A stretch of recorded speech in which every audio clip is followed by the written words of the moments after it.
Wow, this is new. I don't know if I'm supposed to react like this on like the live video, but No, that's so yeah, we're live, but it is what it is. That is my little intro I do on the videos now. It says I haven't created one for the podcast yet.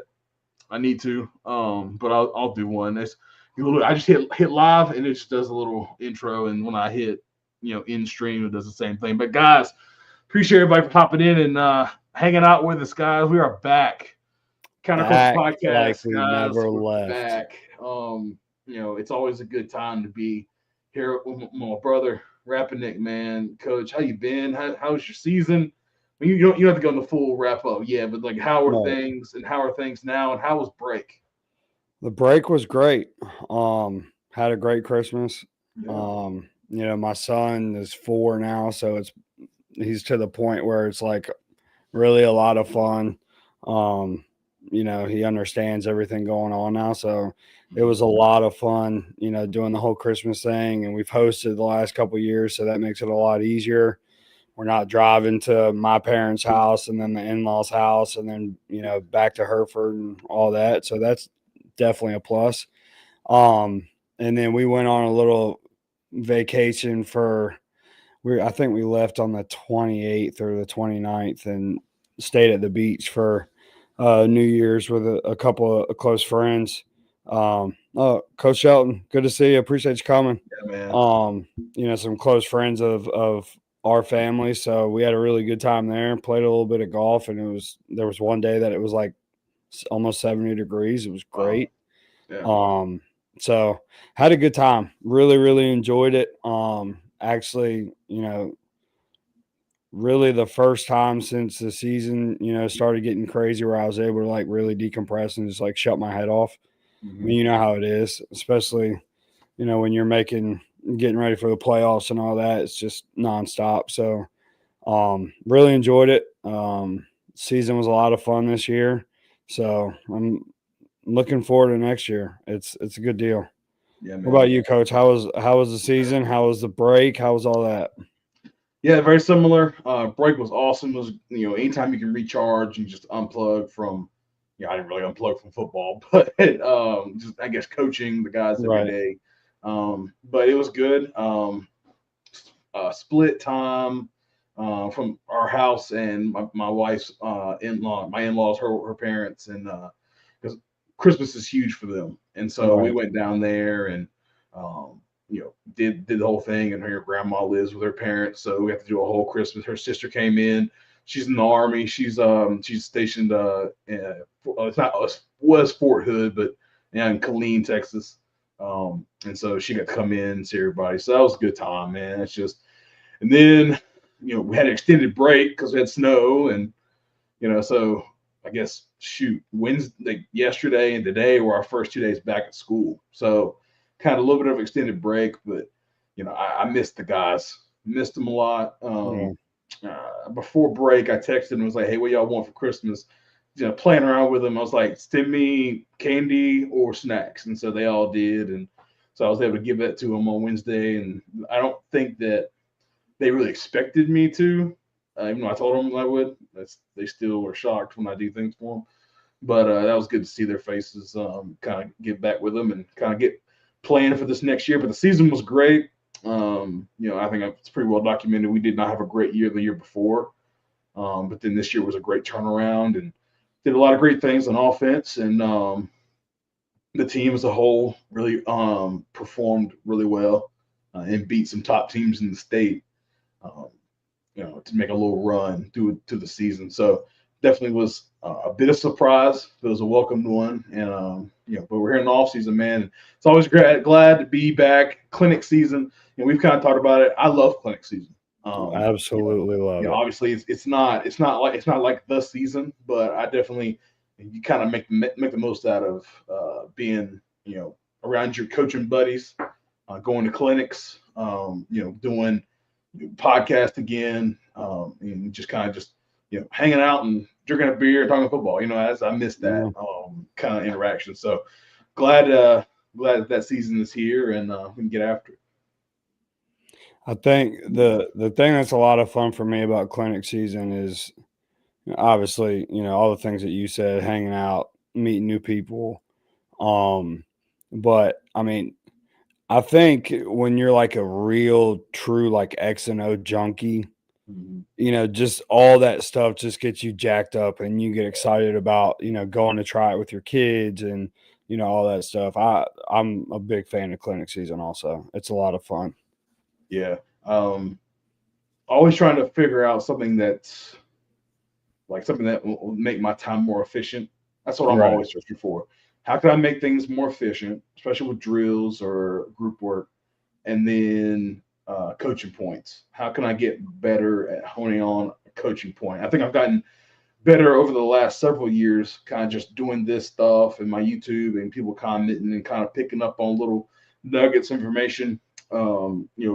Coaching the details. I Yeah. think that's really helped me and helped my guys, and so that's what I ultimately look for in clinic season because scheme is scheme, and I know what I like. I know not that what I don't like, but what I don't like as much, I guess. Right. And you can always new plays. There's always new wrinkles, which I love to see. So kind of got to see what's good and then what you don't necessarily need. It's cool to look at, but you don't necessarily need it. Right. Yeah. Yeah. I think, when you get into really, and I think we've talked about it on here before, one of the first episodes, like, especially when you go to those clinics that are a bunch of different people. Yeah. And like you were at NC State too, and the cool thing about that was, you could walk into any position group that you wanted to, Yeah. and it was all right there. So that part was really, really sweet to me, and that's the thing that I like about, obviously some of those big clinics. It gets to the point where you're just kind of like, there's so many people, and nobody's really trying to learn anything or whatever. But now you can go from what your quote unquote specialty is to just learning how to beat a defense, or, well, when Dean comes off the edge, this is what they're looking for in your tackle. How are we going to be able to like counter what they do, kind of thing. Mhm. So that part's always a lot of fun. Yeah. Let me get Ethan right here. He says, got some new opportunities coming up for my career. Well, let me know. You ain't got to put it on here, but text us. We'd love to hear about it. And Notre Absolutely. Dame, Penn State. Who you got, Coach? I randomly read something today. I think it was on Twitter, that Notre Dame, like almost their whole staff and a bunch of their players are sick. Really? I don't know if it's true or not, but I don't know, man. They're both playing really, really good ball right now. Um, I think Penn State's run game is going to be what it is all the time. The number 13 kid, Katron Allen, the running back at Penn State, was a Norvey guy. Yeah. One of the most unbelievable athletes I've ever seen. So it'll be a good game. I'm leaning towards Penn State personally, but I mean it's hard to go against what Notre Dame's doing right now because I think they're just dominating in all three phases. So it'll Yeah. be a good one. Yeah. I'll say Penn State. I don't know. I think there's a better storyline. I mean, storyline for the, I guess, underdog would be Notre Right. Dame, but the Penn State, Texas, or Penn State, Ohio State national championship would be that's Penn State's like pinnacle. Plus, I Right. think it's been well documented how like if there was a 12-team playoff from the beginning, that Penn State would have been in all of them. Right. So they've been the model of like right there, like in that 7 to 12 range the last several years, and so they've always missed out on the playoff. And now they're the first year they're actually in it. They have a chance to go to the national championship. So I think it's huge for them. And I love tight end play. So Tyler Yeah. Warren is insane. The kid's a So baller. yeah, he's a That baller. kid is a baller. Yeah, I remember telling like one of my buddies, I was like, dude, that Tyler Warren kid, like I call him kid, but that guy, he's gonna be the next like great tight end in the NFL. He's like, oh really? I was like, yeah. And we were watching the game last week, and he made like this incredible just go over top of guy touchdown catch. I Mhm. was like, see, like, he's gonna be insane. So I definitely think Penn State's gonna win that one. Yeah. One thing I like about Penn State too, both of us being 757 guys. Yeah, They recruit the 757 pretty they hard. do. They do. They recruit Virginia pretty hard. I believe it's Coach Smith. I'm not sure if he's still there or not. But when I was at Norview, he was who recruited us from Penn State, and phenomenal dude. You know, wasn't just there to like shake hands and kiss babies. Like we talk ball and all that stuff. He's a great guy. And I'm a big fan of James Franklin too. Yeah. Really ever since like the Vandy days, he's one of those like big culture guys. You know, I put him up there with like Dabo and all them, and but you can tell that he's just like he's real. You know, I think you can watch a lot of coaches in all levels, honestly, and see like, okay, I'm kind of trying to have to like sift through what's real and what's not. But I mean, when he talks to me, it seems like everything he says is who he is. Yeah. So, no doubt. For sure. Like, what about the other side? I mean, I'm not an Ohio State guy, so I'm gonna say Texas. But Ohio State looks darn good. Oh my gracious, they look good. They yeah, I mean, the only thing that I would say about Ohio State, and I mean, obviously Will Howard's playing really well. Yeah. But I feel like and I mean, at the end of the day, he's a Power 5 starting quarterback that's in the playoff. So don't tear me up for this, but like I feel like out of the quarterbacks in the playoff that do what Ohio State does, he's just kind of like mediocre. Mm-hmm. And I'm, for lack of a better way to say it, obviously they're absolutely loaded at receiver. Yeah. I can't remember the safety's name. Caleb Downs. An unbelievable football player. Like, I think that game, I think the world may just explode. I don't think that there's going to be a winner. Yeah. I mean, it's going to be good. But I mean, I think you look at, obviously it's kind of like the March Madness deal, like who's hot right now kind of thing. Yeah. And I mean, it's hard to say anything negative about Ohio State right now. They're just absolutely balling. Yeah. I didn't see that game last week. And like Oregon, I mean, I have a lot of love for Oregon. Like I've always supported them. I love the flashy colors and the uniforms. Yeah. Who doesn't, And so I had to support them, and very disappointed. I was like, but Ohio State was like, hey, we know exactly what's going on. They had the game plan ready to, execute it. It's crazy. Right. I've they put out those videos of Dan Lanning and like all of his speeches and all that stuff, and I can't remember what it just randomly popped up on Twitter, but excuse me, it was something. It was before. Did you see the one before they played Wisconsin? Mm-hmm. Wisconsin, or is it Nebraska that does jump around? Wisconsin. Okay, so he's like in their Monday team meeting, whatever, and he brings in the speaker and he's playing jump around. And he's like talking about how they want to get a response out of you when they play it, kind of thing. He goes through like all this stuff, whatever. And he's like, well, at practice this week, we're randomly going to play this song and I want to see all of you react. And it cuts to like practice film and they're all like practicing, everybody's working, all that stuff. And then jump around starts and they all stop and they just start dancing. And then it goes to the game. And I don't know when they play it. I don't know if it's like the third quarter, fourth quarter, whatever. I think it's going into the third, going into the fourth, maybe. So, like, obviously Oregon's beating the brakes off of them at this point, and they start playing jump around, and everybody on the sideline just starts losing it. And I'm like, that is so sweet to me. Yeah. And then the one before the Michigan game, the "Are you not entertained" thing, I'm just like I eat that stuff up. Yeah. And in my head, I'm like, okay, that's the difference between a high school coach and a college coach. It's like you are key. I mean, I'm sure all of them are like master motivators. Yeah. And I mean, it's awesome. I love that kind of stuff. I know, what he said, before they played Colorado last year. They're doing it for clicks or something like that. Clicks, yeah, like. And he's a younger guy, relatively younger, and he's in tune with what gets his kids going. No question. And he's one of those hyped up dudes, and that's how I prefer to be as well. Right. Because I'm a very reserved guy, very chill. But when it comes to football, or comes to my guys at least, like I'm gonna get them going. And they might feel like it's cheesy some of the time, but when they see I'm consistent with it, and Right. I'm going out there and I'm jumping, we score a touchdown, and I'm right out there to the hash, and I'm jumping and going crazy and yelling. They definitely pick up, and they start feeling it. So definitely, I'm one of those guys. Like, let's motivate guys, and let's see what we can go make happen. Absolutely.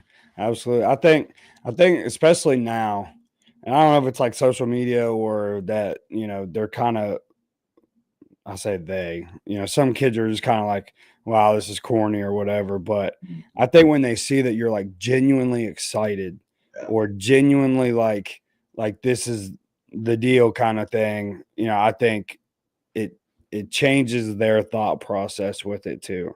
Because like one thing I always do is like when we get to the last couple of years, when we've gotten to the playoffs, like we have a theme of the playoffs. Mhm. Um, so this year it was win whatever's needed. Last year was burn the boats, and we kind of did everything like around that. So I bring them in, like still watch film on Mondays, and the burn the boats thing. Like I went and researched, where it all came from and all Yeah. that stuff. And I made like a presentation on it, and I thought it was cool. I don't know if the kids did, but I mean, I'm a history guy, so yeah, I right. think that's dope. Yeah. So like I tried to do something to kind of refocus, and so the kids start to kind of think of it as like a new season. Mhm. And I think the first year it really helped because I mean I we should not have made the playoffs based on our regular season record, and um kind of trying to get the kids to believe that we deserve to be there even though from a record standpoint we didn't on paper. Yeah. But I mean, I knew we had dudes, we had good players. It was just a matter of catching it at the right time. And we were able to get on a little run. But try to get them to like put the regular season behind them. Okay, we're starting over. Let's put a theme to it. Let's make sure that everybody understands why that is what it is, and then let's see if we can kind of build on that. So I look forward to doing that kind of stuff. And I mean I don't really like put themes on the regular season or do anything like that. Um, so it's a lot of fun for me to kind of figure out like where we are at that time, what Yeah. kind of things I feel like the kids need to hear, and then roll from it in that like sense, I guess would be the best way to put it. Yeah, I've never like even seen, like, I know some people like they have like a saying and stuff like that, but I like the slogan or the saying, like, going into the playoffs, like, what can we kind of galvanize and rally behind, kind of make this push. I really like that idea, because everybody. 'Cause I don't know about you, but some people have, like, they have their core value as a Right. program, but then they usually have like a season saying. Pearson he had always had one going into one and going to the season, and he spent a lot of time trying to think of it, and would collaborate with me on that as well. And I always thought it was interesting because everybody has a hashtag, Right. that they want to use, stuff like that, and you usually have your program hashtag and the one going into it. And but this year, we got us. Um, Yeah, I like that a lot too. and we just kind of just the way that the system is set up. Hold on, I got Trotter in the building. Coach Trotter, He our tried to guy. big time us like he wasn't gonna come watch. Yeah, Like he's Trotter, probably I saw freezing right his butt through off, that. like shaking with his phone, Right. like, yeah, I'm here. You're trying to figure out how rugby works, and you're sitting Yeah, here watching us. exactly. Come on now. But yeah, like, it's just the adversity that our team had faced, and Yeah. because we're in an open enrollment county, and kids leave at a moment's notice, kind of, and it took a while for our kids in our building to kind of be like, oh, football is a big deal, Yeah. or we want to be like, hey, we want to be involved. Right. So like, well, we don't need y'all, we got us. So Right. our kids really jumped on that, and Trip really hit that home a lot. That's always a really cool thing, I feel like, to see like that shift from like And I mean, obviously, you can hear the kids talk Yeah. walking down the hallway, and when I say kids, I mean like the non-football player kids. And that's kind of how we were the first year. Was like, okay, we started out 0-6, Mhm. and I don't even remember who we beat to get to 2-8, and when we started winning in the playoffs, like you kind of saw the shift of like people talking about like, oh, football sucks, this and that, to like this is kind of surprising. And then the next year we played decently well, and now nobody's really talking about football being bad anymore. Yeah. So I mean, obviously winning takes care of a lot of that stuff, but it also helps numbers. It helps, the kids to believe in what you're doing, no doubt. Um and it's cool to see, I had a principal, actually my principal now, in my interview. He said, like, because we were talking about like athletics and his thoughts and how he felt about, the athletic department as a whole, and, where he was with sports and, all that stuff. And he was like, one thing that I've seen since I've been an administrator is when athletics, specifically football, is winning and doing well, we don't have as many issues in the building. Mhm. And I don't know if that's because like the amount of kids that, obviously for the most part football teams have, or what, but and never really thought about it. But that's been a cool thing to see, and whether it's helped the amount of issues that we've had, I don't know, but it's definitely cool to see like that shift, and you saw it this year, I'm sure. Yeah. It was definitely kind of Honeycutt coming in the spring definitely brought some new energy, and Right. then but everybody's kind of like, yeah, and then we get to the season and we beat Atkins game one, and like they're not great, but they have like a really good defensive end going to Navy, so kind of try to play off of that. But it's like, yeah, y'all beat them last year, and Right. then we had to play Salisbury. Okay, great 2A team in the state, beat them. It's like, look, beat Forest Hills, another top team in the state.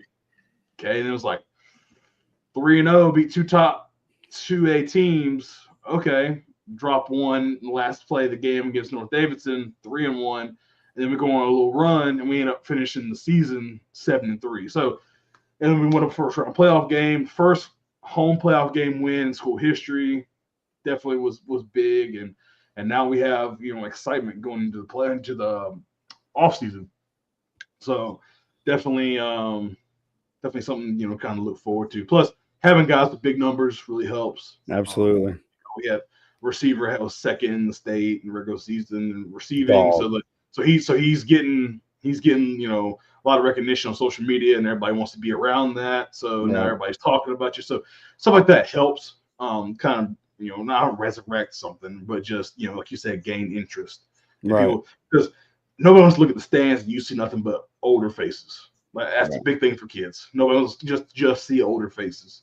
Our homecoming, like we actually had a crowd and of Yeah. kids. That was dope to see. And a lot of our senior class definitely were like more involved in student government, and they did a lot of things to get kids out to watch the game, which was great. So I really hope they continue that this year.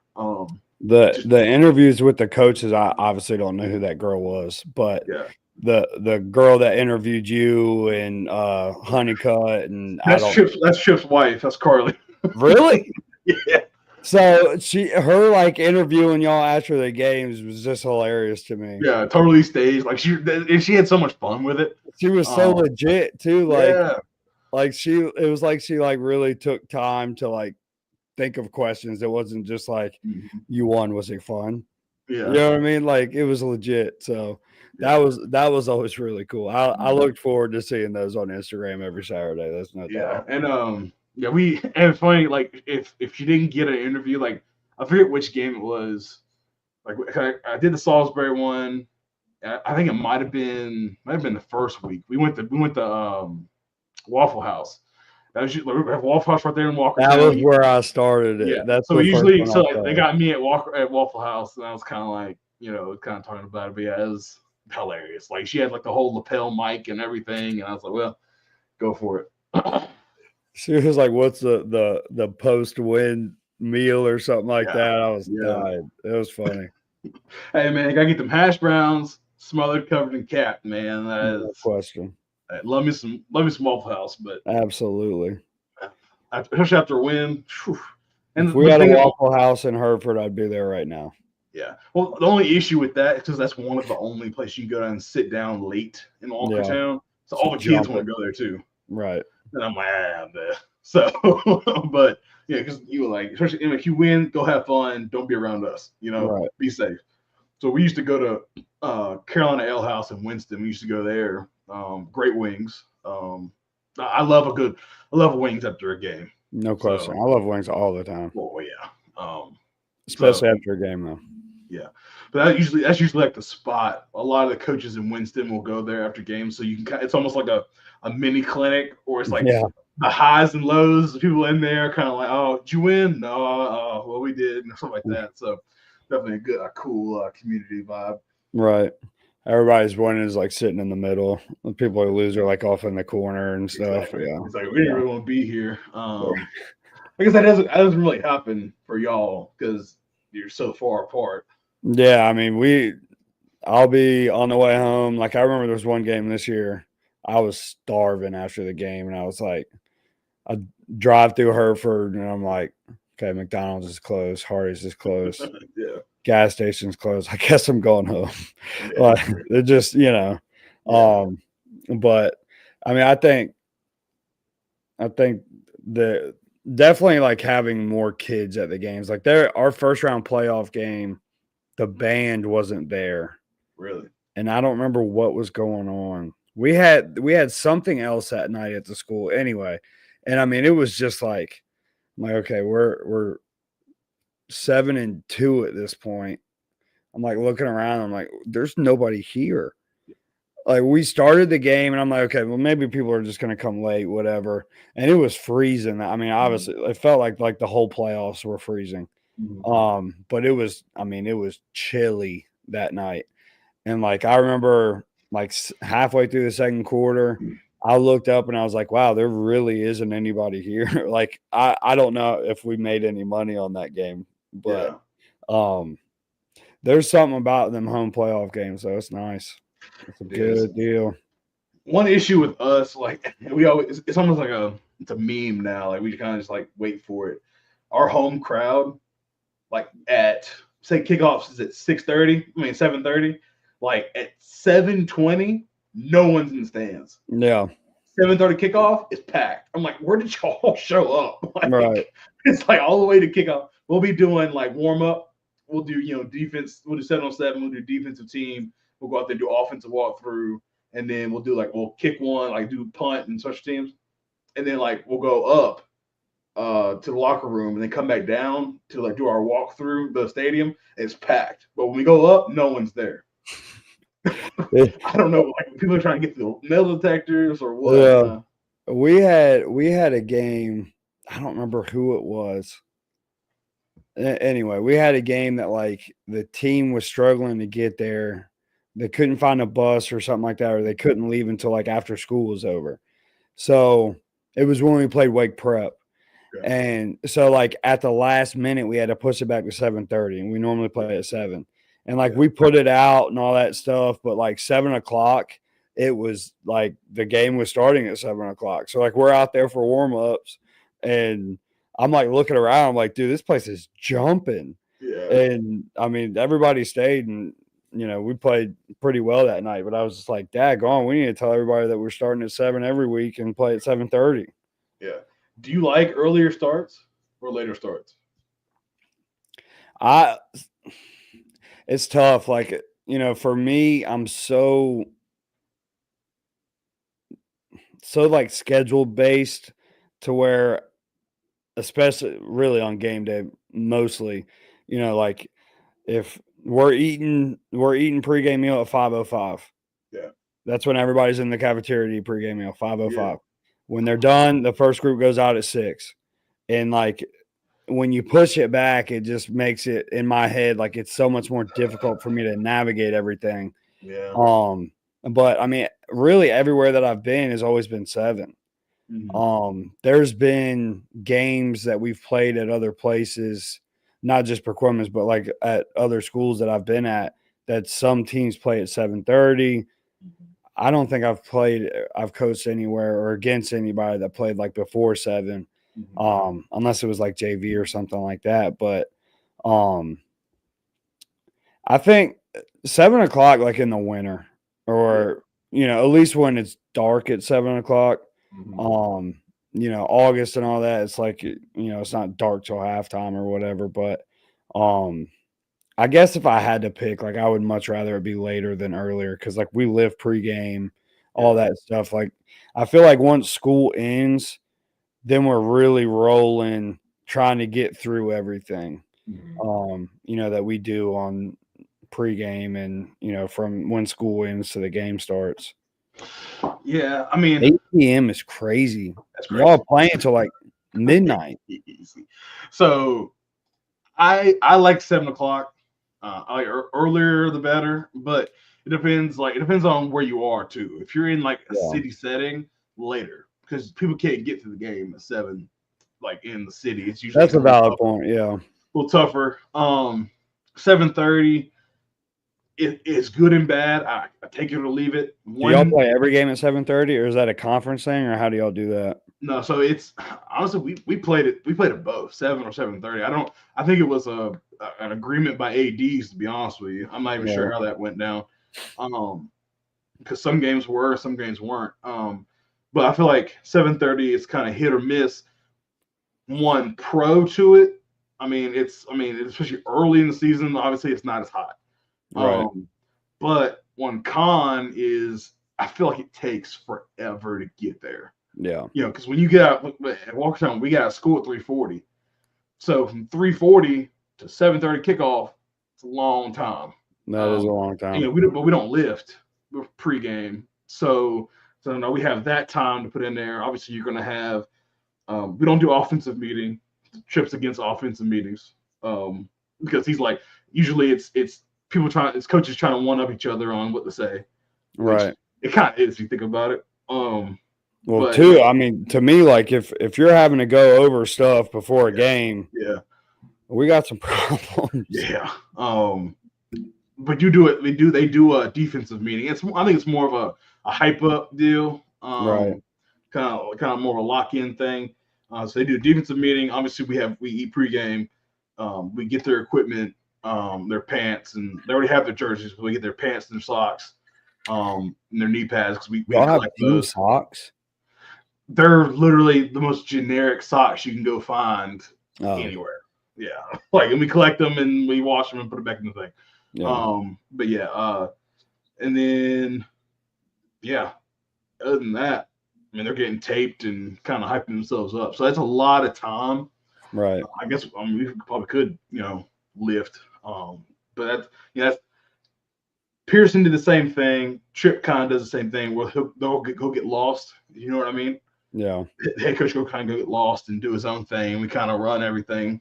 So I like that time. We kind of are doing that. Hey, man, go do your thing. Go take a nap, something. Right.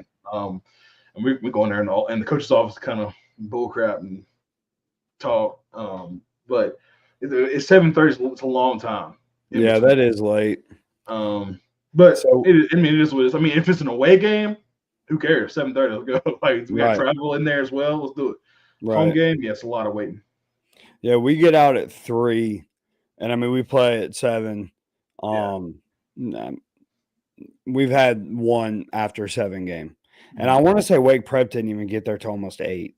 Wow. Yeah, it was a long time, and that was the hardest thing. Well, the worst part about it for me was like, okay, it started as 7:30. They had to push the game back, no problem.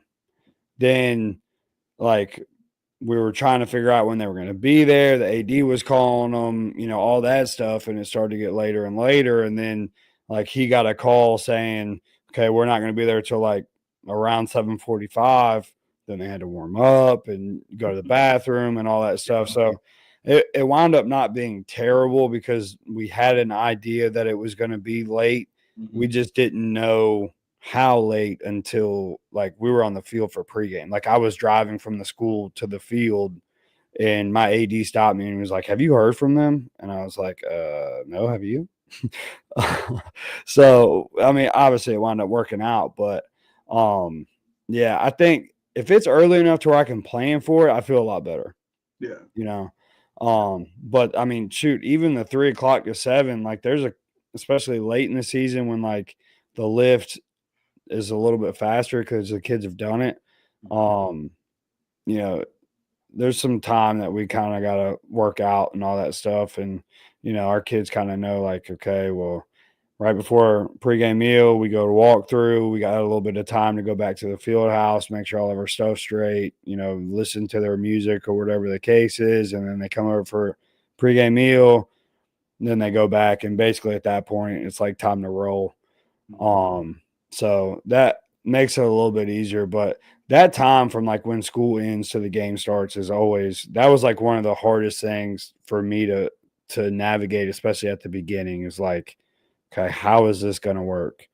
What are things that we have to do between now and when the game starts? So, and every once in a while, obviously we may be early or late or something like that, but once we go on the field for like Indy and team and all that stuff, the majority of the time we finish that early and we're in the field house for, 15, 20 minutes or whatever before we go out for the national anthem and all that. But yeah, I think if it's early enough that that it's going to be later, it's a lot easier to navigate than if it's like a situation like I was talking about where it just kind of comes up out of nowhere that it's going to be later than you expected. Yeah. Coach Conley says, benefit of players leaving campus or staying after school. What's your opinion? Like for games? I don't mean, I don't really have any kids that leave. And they always stay.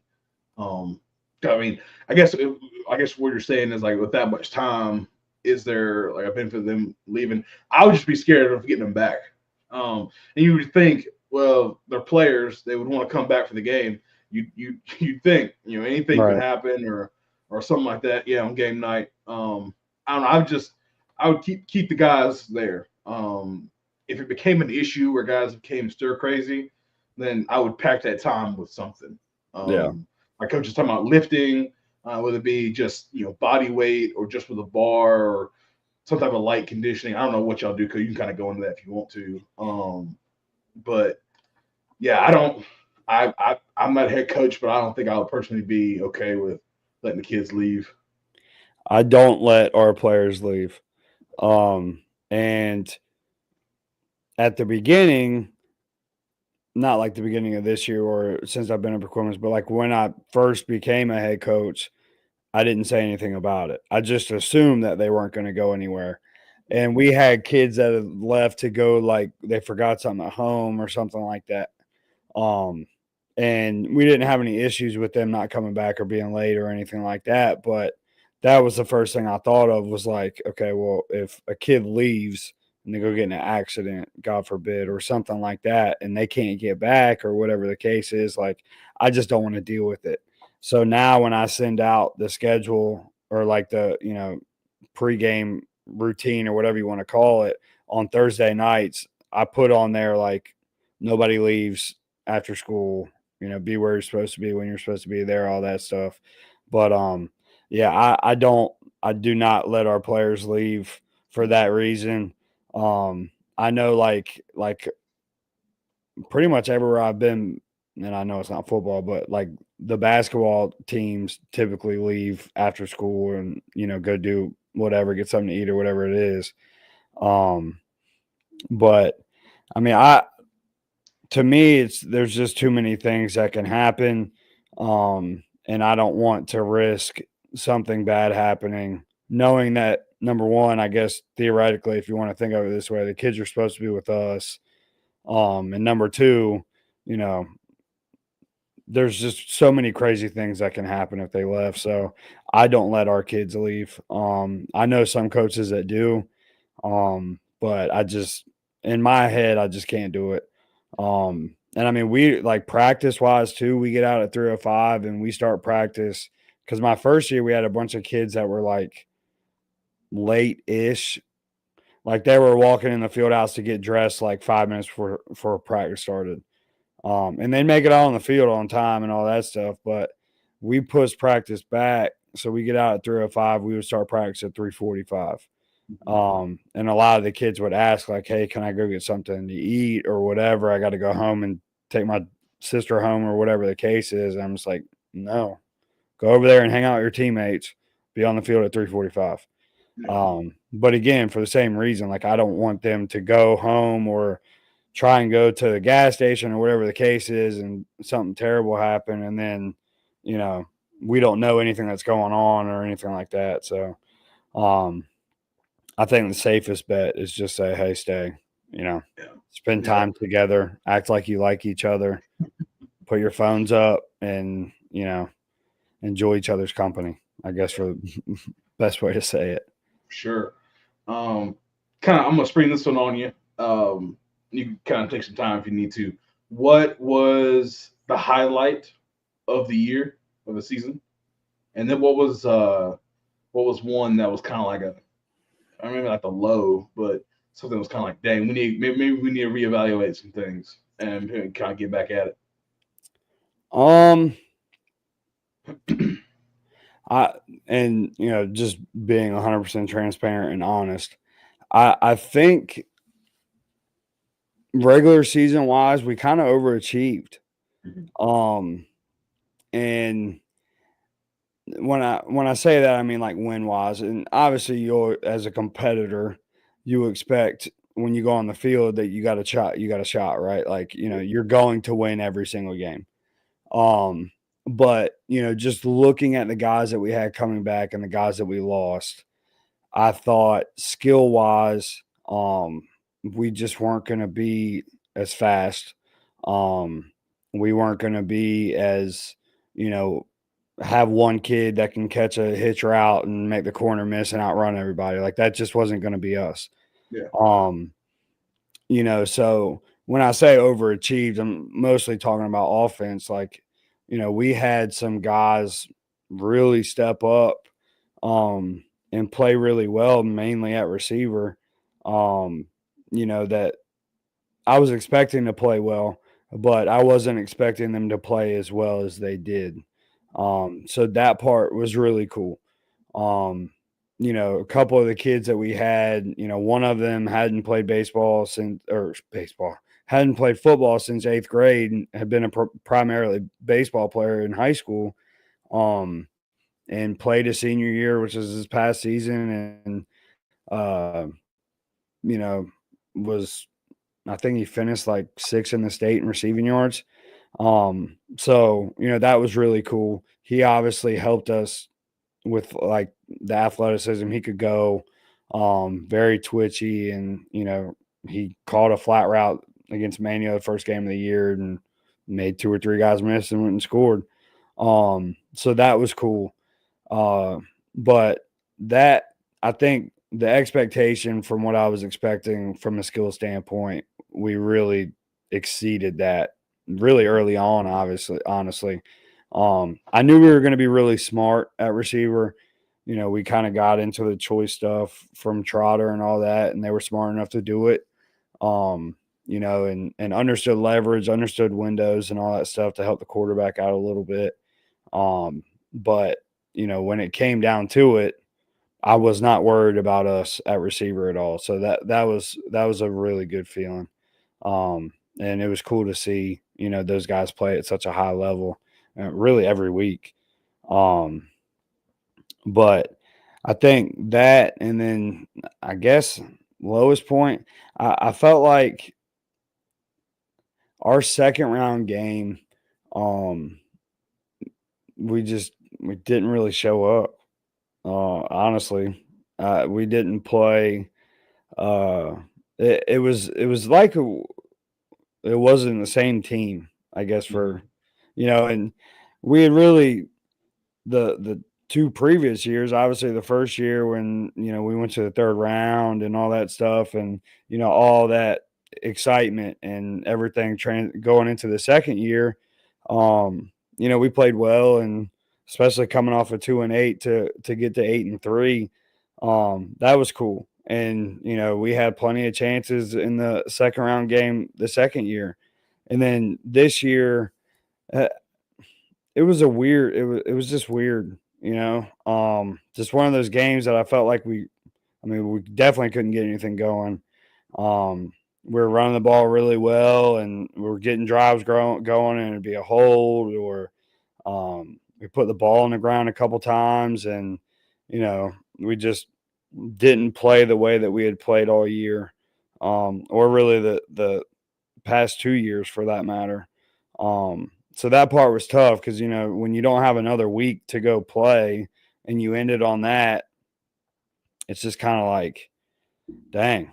There's still like a lot left to be desired to try and figure out, like, okay, where do we go from here?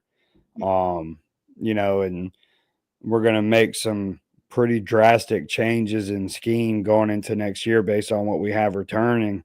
So obviously I know that we're gonna play with passion. We're gonna play hard. We're gonna do all those things that you expect and you want a team to do, but it's going to be interesting to see once we start the spring into the summer and all that stuff, like who the leaders are going to be, who's going to finally figure out, like, okay, I need to be that guy, so I'm going to be that guy, kind of thing. So that part of it's going to be cool. There's a lot of unknown, I guess would be the best way to put it, going into this year, but that's, in my opinion, it's kind of what we sign up for in coaching high school football. And that's one of the most fun parts to me is, like, how are we going to figure out what our kids do best? And then how are we going to make adjustments to what we've done to be able to help them obviously be successful? So it's going to be a lot of fun. I'm looking forward to it. Yeah, it's always a puzzle, and that's kind of, being a problem solver. That's what we do as coaches. Even us being low line guys, man, you see a problem, you got to solve it. Right. And yeah, I love that. Yeah, I guess for us, we like you just said, like I said before, just improving the record was such a high for the whole year. I guess, beating those back-to-back teams was great. And losing the way we did to North Davidson was awful. But I guess kind of the pinnacle, I guess, for us, we our pseudo rival, I guess you would say, is North Forsyth, because it's just proximity to the school, and a lot of those kids either played youth ball together, or they all know each other, all run the same circle. So it's a lot of crap talking and all that stuff. And they've beaten us. They beat us last year, and so kind of was a lot of talk going into that week on both sides, where our kids gave it as much as they got it. So Right. No one's innocent. But we went into that game, and we were down at halftime, and we just didn't look great. And then Tripp gave a great speech at halftime, and there's a lot of soul searching, a lot of calling guys out, I guess. And we came out and we just handled business in the second half. And that was like okay, we had been down at a lot of points in the year, like being down at half or being tied at half, and having to come in and kind of refocus them, because we were 100% a second half team, which, if you're going to be one, you'd rather be a second half team. No question. It's like, man, can we just put this whole thing together? So being a second half team, you kind of like, can we hang in? If we're not going to just be a full game team, can we just hang in the first half, get in there, get after them in the locker room, make adjustments, come out firing? And we did. And we won that game. And then, it was really funny. I'm pretty sure it was that next week we played Reedsville, and we were freaking a great first half team, and we were beating their butts. And then we came out flat, and they took advantage of their state championship program. So, Yeah. And then low is just a second round game rematch against Salisbury, and 14-6 loss. It was a team you already beat. And it was cold, which I think it was colder at school before we left when we got there. In my opinion, we had hand warmers out our ears, and we had these huge industrial heaters on the sideline. I felt like we were an NFL outfit, just having heaters on the sideline. And I don't know, we just came out, just didn't do great on offense. Defense played the butts off. Obviously, only giving up 14, and they gave up 14 in the first half. So had our chances at the end, but I don't know. But a lot of great things to go into the next year, and like you said, kind of how to figure out. We're replacing a lot of non-production, but we got some guys that I guess their production got cut into because we had 2 all-state guys. Yeah. All-state quality guys. That's another topic, but depending on who you talk to. Yeah. But we have guys that will be able to shine because they're not going to be back. Right. They're coming up. So it's going to be very interesting, man. Kind of talk about, I guess, how does your off season kind of look? I know you're kind of getting back into school now, but kind of when are you going to start stuff back up? Like, when are you going to start lifting the kids if they're not in class? Yeah. We have, so out of the guys, we lost 8 seniors, I guess would be the easiest way to say it. Yeah. Out of those, all of them are either in weightlifting class or are playing another sport, obviously basketball right now. Actually, we started wrestling this year. So that's another positive. But, all of them are in weight training, playing basketball or wrestling, besides, I believe it's 6 based on the last number that I worked out. So, that's a plus. The spring this year is probably going to be the most interesting spring I've ever had because, the projected quote unquote kid who's probably going to play quarterback is starting shortstop on the baseball team.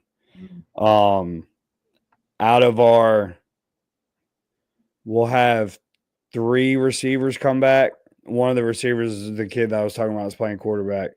2 of the starting 3, really, if you look at the 4 that I'm guessing are probably going to start, 3 of them play baseball. So we got a lot of kids, and then, a lot of them are going to be running track and stuff like that, or throwing, or whatever the case is. So the biggest thing that we're going to have to figure out, and I need to do it like probably sometime this week or early next week, is figure out how many kids that we're going to have that are going to be able to come to spring ball. Yeah. How we're going to navigate that whole thing. So, that's the biggest question mark for me right now is, obviously we're blessed in North Carolina to be able to do that. How can we make it to where it's still beneficial? The first year, what we did is we would have really all of our skilled guys minus a couple, were all running track, and they went to state and all that stuff. So, how long that takes. They were done through the end of the school year, honestly. So we would get the linemen together and we go over board stuff, and then we get like individual drills, and we do inside run kind of thing. And then we'd have the skill guys come after track practice, and like we didn't throw any routes or anything like that. We just went over and kind of started like install meetings. And then towards the end of spring ball that first year, we started to get more kids out so that we were able to run like concepts on air and stuff like that. Kids that hadn't played before. So that way, at least the track kids were kind of like able to see, what the concepts looked like and all that. So that made it a little bit easier. Yeah. We, we're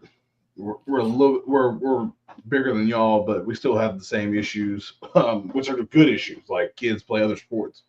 And I'm pretty sure a lot of our guys won either in weightlifting, or we are setting up, we'll lift them, especially through February, like 3 days a week, we'll get after them. And then once we move into March, I'll probably sneak in some in February because I'll be itching to do it. But my OL 1-on-1, I love doing that. And people that aren't listening, free game. People that do it, it's good. But if meeting in the off season, kids that might be bored, but my guys, I don't know. Like I got 2 guys, a guy that's projected to be my center, my guard, and my tackle. right, this year in varsity, all like love talking ball, Yeah. which I think is great, especially for kids. Right. Um, and Well, so so many of them like have super low football IQs. yes, So when you yes, got kids that want to come learn football, it yes. makes your life so much easier. Like, and one of them wants to coach, and I put it in the atmosphere. He's going to coach me one day, and so There you go. literally, like I could kind of teach them like their coaches, which is great. It's like talking ball to us, right? And Right. then the rest, everybody else can kind of listen to us talking, and kind of bring them along. So that kind of getting them on the board and explaining the why behind things and what we're trying to, why we like this play versus certain things, and it's just trying to get guys, ahead. Right. Don't wait until we're spring ball. And I'm not sure when we're doing spring ball this year because our whole calendar is new with starting and ending school. So, but getting those days and first time we got here and decided to actually do football things was when we got helmets on and going out there and run around. Like, no, Right. we on the board like day one, right? And like they should I don't want to wait until we'll call it April and get in there, and then they're like, "Oh yeah, I remember this kind of, but I've kind of forgot it from November." Right. Like, now let's keep it rolling. And my kids watch my videos, so that's kind of a plug for them. There you go. But Yeah, they're like, we've been doing I hadn't done it. Well, we had the same quarterback for the last 3 years. So his first year, well, our first year together, I guess I should say, I called it quarterback school. yeah, Um, so I'll get back to doing that. Because we got three. Um, two of them are going to be sophomores. The other one's going to be a senior. Same kid I was just talking about that played receiver. So it'll be good, especially I got third period playing in during the lunches, so I'll be able to talk with all them and be able to start going over some stuff. We were planning to start next week. Once we got back from this clinic and figured out how we're going to teach it and all that stuff. So I'm looking forward to doing that. But I mean, again, like kind of to your point, still is like when you are able to teach that stuff in advance, now it speeds up the whole process for everybody, number one. And number two, you're able to talk to kids the way that you talk to everybody else that's coaching yeah, and their understanding of, I mean, from an O-line perspective, angles of things because they know how everything's going to work around them versus, okay, well, we're running counter, I'm on the play side. But now they get like, okay, the lateral movement on gap scheme versus vertical movement on zone scheme, kind of whatever it may be. yeah, Um, and for me with the quarterbacks is like a lot of this time when we're still running the same stuff from previous years was like, okay, we're going to go through the install really quick. If there's anything new, we'll spend more time on it. But I'm going to teach you about defenses mm-hmm. because, we're not just throwing like to the open guy. If you understand pre snap and then confirming what you saw pre snap to post snap, now we can work that much faster. Yeah, So that'll be a good deal, I think. I think it'll make it to where those kids start to understand football versus okay, I'm going to catch a snap and throw it to somebody or hand the ball off or whatever the case is. question is more of a dumb question. How much you think Trotter was moving in the weight room back in the Oh, day? Trotter was 1,000% a. I'm going to go on the lower side here. Okay, I think that it's more than this, but he's a 365 bench guy. Okay. 365 plus bench guy. Trier, don't say anything yet. I don't want to see the comment. He's a 5+ squat guy. Mm-hmm. And I'm gonna venture to say that clean wasn't his lift. So I'm gonna say that he's like a 225 clean guy. I bet he could. If he did it, I bet he would. I bet he could deadlift It's a hell of weight. Oh God, yeah. I Like, think he's just big. So yeah. If we're talking hex bar deadlift, yeah, he's 6 and some change. yeah. Straight bar, I'd probably give him. I'd go like low 5s. I feel pretty comfortable saying that. Yeah, All right, and so Tyler. in the 4 lifts, he's pretty much a 1,000-pound club guy. Oh, he's well over 1,000 pounds, no question. Yeah, well over 1,000 pounds.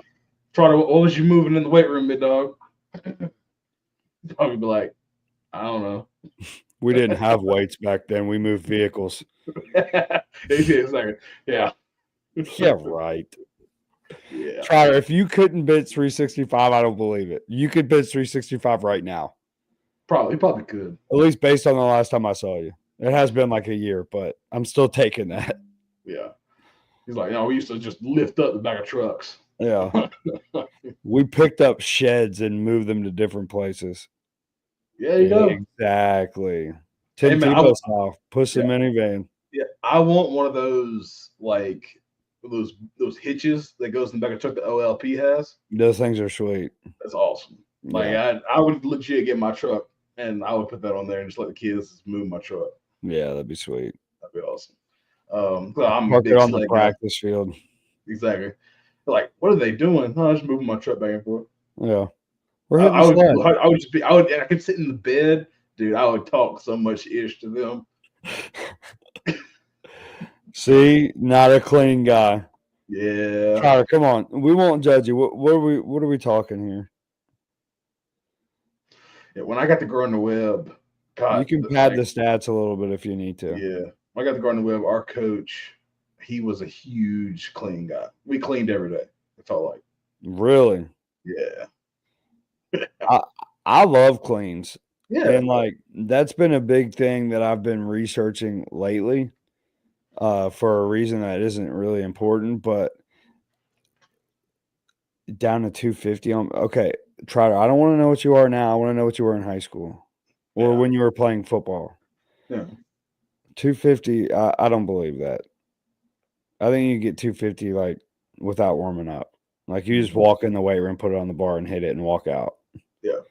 But yeah, I mean some people are saying recently like strength coaches Twitter is like hang cleans are not good for anybody who throws anything. Okay.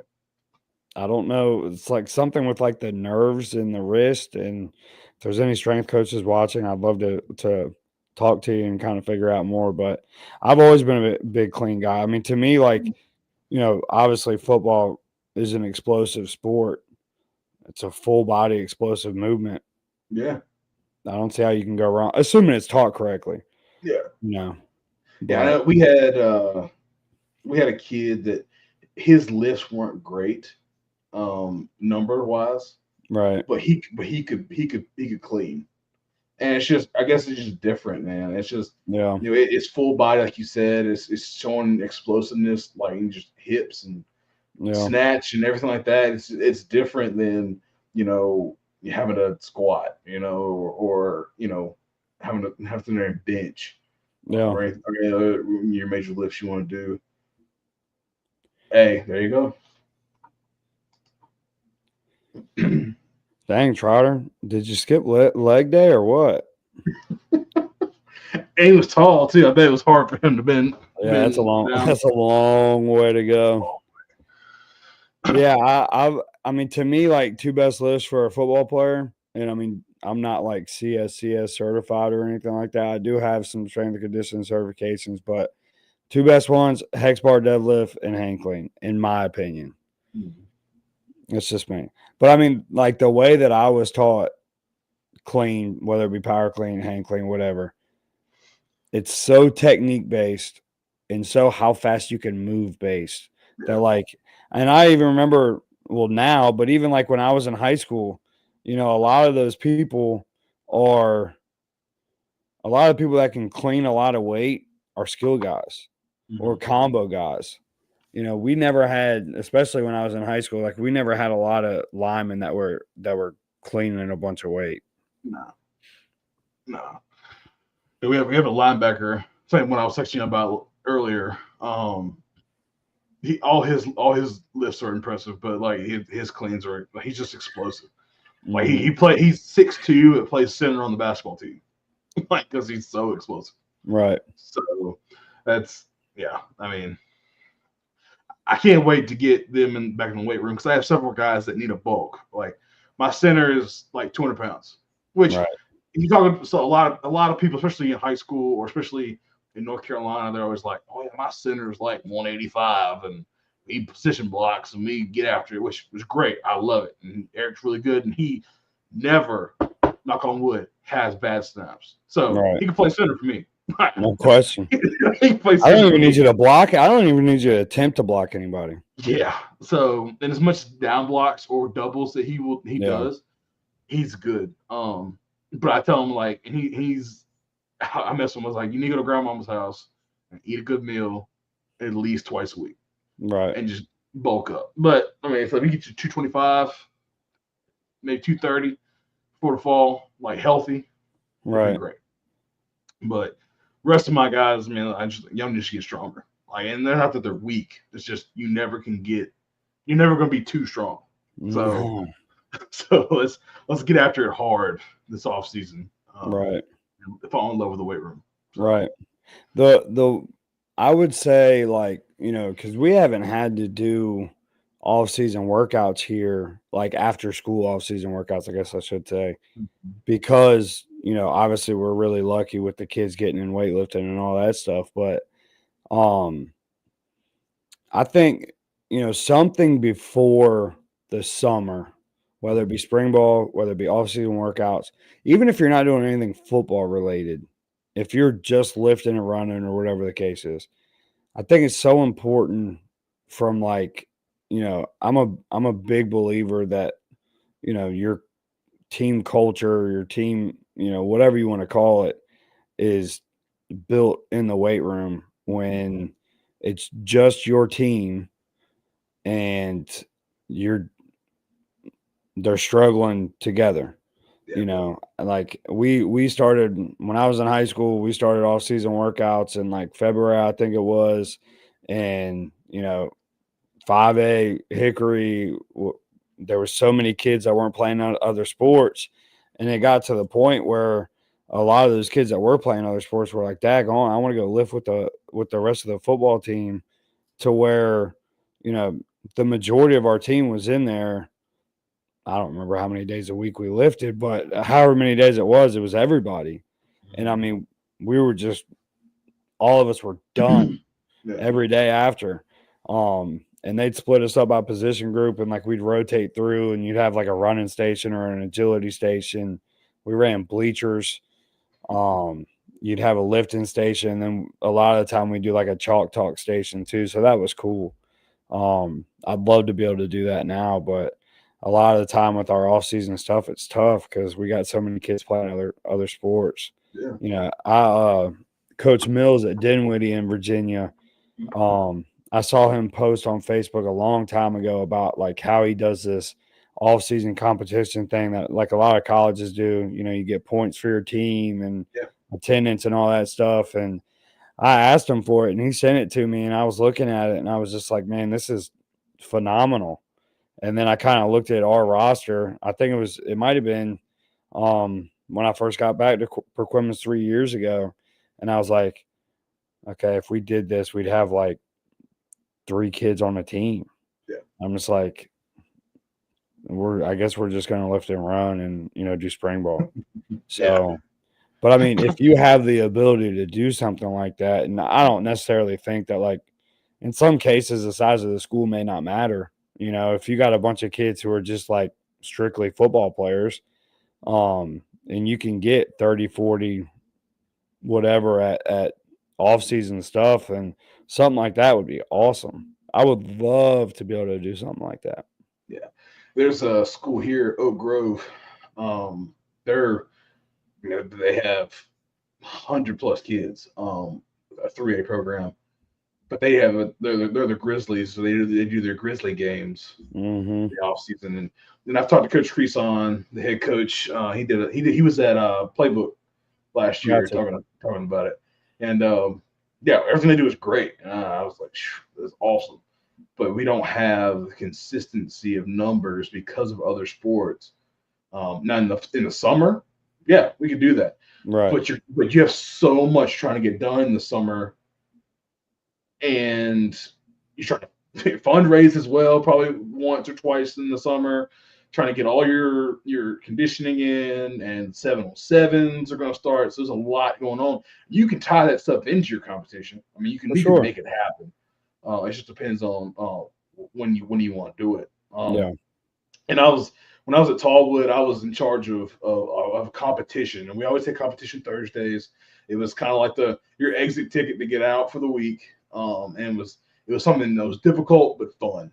So that was kind of a challenge, kind of figure out what's difficult and fun. So I would always try to make it play off of mat drills. I know mat drills are kind of outlawed, not outlawed, but like they're taboo to talk about. Right. But kind of play off of mat drills, something that's tough, but having to lean on your buddies, but it's kind of games as well within it. Right. And we had a lot of fun with that. And we really didn't split them up by team, but that day, whatever line that you were in, that was your team. Right. And you live and die by who's in that line. So if you're a captain or a senior or whoever's like a leader in that, and you're first up, you're kind of looking behind you like, who's in my group? We're kind of just lines. We're just kind of throwing kids in lines, and I kind of like doing that stuff. Kind of who's going to be a leader for you, and kind of get kids going. And you got to kind of nudge the new ones, because at that point, especially if it's spring or beginning of summer, I mean, those next guys, a lot of times they're like the next up leaders, so they're not used to being that guy. So you're kind of going to see, hey, we know you have potential to be a leader, but will you be a vocal? Will you be, more of a lead by example type of guy? Which, if you're a lead by example type of guy, you can still kind of like nudge a guy and be like, hey, let's go. Like, that's, right. You don't have to get a raw speech together, but you can kind of like, watch me, let's do this. Or, Right. hey, when coach has a seat rolling, like, do it this way. It's a little easier. Right, you're doing it the way he wants you to do it, but you're not plopping down and get back up. So just kind of teaching them those skills, kind of encourage guys is huge. Yeah, we do competition Wednesday in the summer. Yeah. And excuse me. Bush. Thank you. We do competition Wednesday in the summer, and it's normally something like that. Like there's been times that we've done like a relay race. We did like tennis ball on cones, agility stuff. Oh, yeah. Just honestly, like whatever I can think of. Like there's times that I can't think of anything, and I'll just walk in like our storage room and be like, all right, what do we got? Yeah. And then one day we did big man 7-on-7 where the skill guys were the coaches. We did and that was hilarious. We did catch and punts off the jugs machine. It wasn't always like trying to beat the crap out of the kids, just trying, like, obviously the summer, like you're trying to see how they deal with adversity. You want to see who the leaders are, that kind of thing. And a lot of it was like there was one that we did. There were like 4 on a team, and I had 8 45-pound plates, and they had to find a way without picking them up to get them across the field and back. I mean, just something like that that's going to, number one, have them compete, and number two, have them in quote unquote teams where somebody's going to have to speak up, take control, and say, okay, this is how we need to do it. Yeah.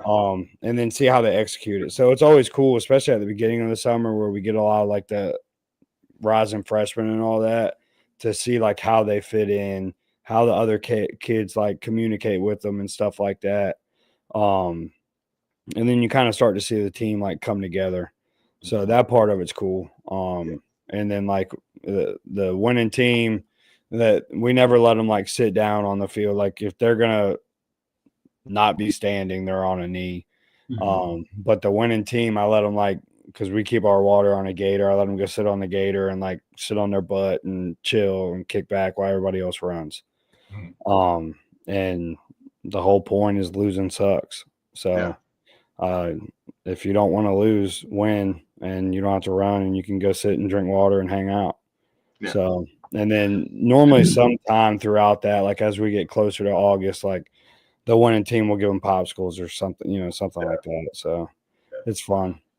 I think one of my favorite that I came up with, and I just, man, I was single and just had time, and that was I went to Tallwood to kind of prove myself. Those days were crazy, huh? Yeah, I literally went to Tallwood to prove myself. Like I could do this like on my own in the area. I'm no longer like I don't know anybody. So I was like, I hate the word grinding, but I was like trying to impress. And so I came up with the most crazy thing. But one of the greatest things I did, and like Keppel thought it was awesome after we did it. I basically created a redneck ball pit.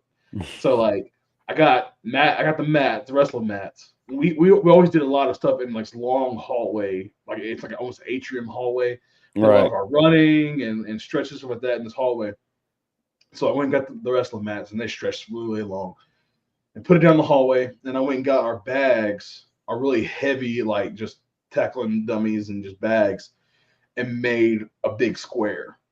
And I got pillows and pool noodles and anything soft I could find. Like it's a big school, so anything I find was soft, and put it in there. Had help from security and everybody else could find. And we basically, I put one football in the middle, and they had to go fight for it. And so they had to do like some type of an agility to then get to where they could get into the pit. And had to find it because like the ball's covered up somewhere in there. And they had to like crawl around and try to fight for it, and like it was trying to just fight tooth and nail for that ball. It was the ball's program, right? And so they loved it. They love so I wish we used to have video of it. I wish I could find it, but they were just they would fight and they would pull, they would knock each other over. Now, is it kind of dangerous? Maybe, but the kids thought about it was fun, and Keppel thought it was cool, so we did it. But yeah, it taught you just how to fight and do tough things, So, right. Cause a lot of times, when it comes to something difficult, kids are like, nah, whatever, or I don't feel like it. Like, no, get in there because you're gonna get embarrassed. Right. So, yeah, they thought it was a lot of fun. Yeah, when I was in high school, we did a lot like in the wrestling room, all season workout wise, just stuff like that. Yeah. Our wrestling team had like this big like dummy that was like a human. I don't know how much it weighed, but it felt like it weighed 1,000,000 pounds. Yeah. And like one of them was you had to get the guy. It was like a team of 4. You had to get the guy on like your side of the room, and same kind of concept, but yours sounds way cooler than what we had to do. Well, the toughest thing wasn't getting the ball. You had to get the ball back to your side, almost like a capture the flag type deal. So that's where the came in. The guys were just grabbing. They'd be tackling dudes and bringing them back in, and I don't know, kids being kids because they don't play anymore. Like they don't do anything physical anymore. So kind of playing on that. But the best is getting that mat out sideways, blowing the whistle, hit the dirt, roll out, chop your feet, go to that old school mat drill. They hate. Oh yeah. I thought that was a lot of fun too. We did it at Norview. We used they're kind of like carpet. Yeah. Our cheerleading mats were. So we put all those out and we did mat drills on those, and we did it as like part of a station. We had like mat drills and dot drills and all kinds of different stuff, but our kids like that too. Because, especially nowadays, like they see that kind of stuff, like they see Georgia or Alabama or whoever doing mat drills as part of off-season workouts, and they're like, man, that looks cool. Yeah. And I always ran the mat drill part, so you could make sure they had like energy and all that stuff. It was fun. Yeah, it definitely got to be loud. No question. You can't have the young coach that's trying to figure it out. Like none against young coaches that are trying to figure it out. You can't have them or a new coach to the program come in there and try to help out. Like, hey, you can go over there and do the push-up station. Yeah, you got the water station. No, I mean it's definitely. I think a lot of that all-season stuff is all about how you portray it. Yeah. Like if you explain the drill or whatever it is, and like you have energy and you're talking about, competing, and you put an emphasis on all that stuff, the kids are going to feed off that, just like with anything else. If you sound confident and, you know, all that when you're talking to kids about whatever it is, even if you don't know what you're talking about, and your way of telling them is, either one, I'm wrong, or two, like, I don't know, I need to find out. But they know that you're confident and you have, the confidence in yourself to be able to say that. I think they respect, and a lot of the time they respond to that a lot better than you just trying to make something up so you can say like, well, I'm the coach. This is how, this is how it goes, kind of thing. Yeah. So, yeah, I can't wait to get into it. Like you said, it's just doing tough things together. Yeah. Because you have those milestones.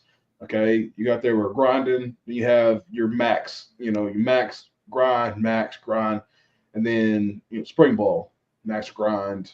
And then you have summer starts, and then by that time 7-on-7s are going, and then you got first day of full pads. First day of official days, and then you put acclimation, and then full pads, and then hitting, and then we do a midnight madness, which is great, and then you got your scrimmages, and we're ready. So definitely hitting those milestones together. Yeah. I think you hit it right on the head, man.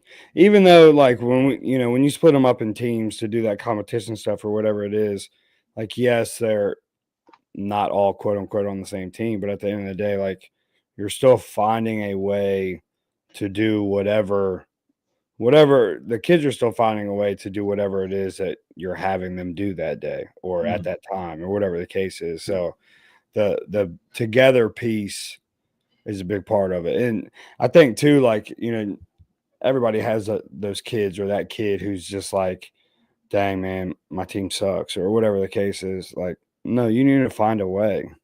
That's what it's all about. Just find a way. Yeah. And find a way with your team to get it to work. So, and I mean, like I said, there's been stuff that we've done, and we had a O lineman that he's a big guy, didn't move super well. But at the end of the day, like he's out there working. So my little, 5'4", 95-pound running back who's a freshman who hasn't even gotten in high school yet, he's complaining about, the other kid being on his team and he's like shutting down because of it. Now you get the opportunity to make that like a teaching point also, so. Because his 100% and his everything he's got is different than yours. No question. Right. It's just because you can run, you can go 100 down and back and keep it pushing and whatever time doesn't mean he can. Right. So that's, if he just keeps moving, he finishes. Right. You might not finish like everybody else does, but just finish. Don't stop. Don't stop.